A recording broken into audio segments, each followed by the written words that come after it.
نختم على أفواههم وتكلمنا أيديهم وتشهد أرجلهم بما كانوا يكسبون আল্লাহ বলছেন আজকে আমরা তোমাদের জবানের মোহর মেরে দিব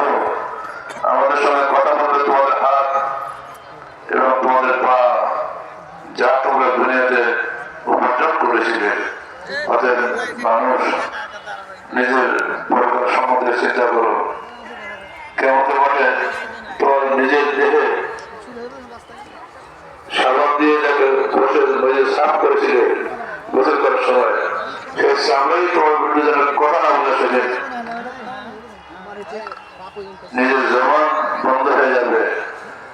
দেহ তোমার তোমার কর্ম যেন তোমার বিরুদ্ধে সাক্ষ্য না দেয় এই জন্য আগে কানকে মুসলমান করতে হবে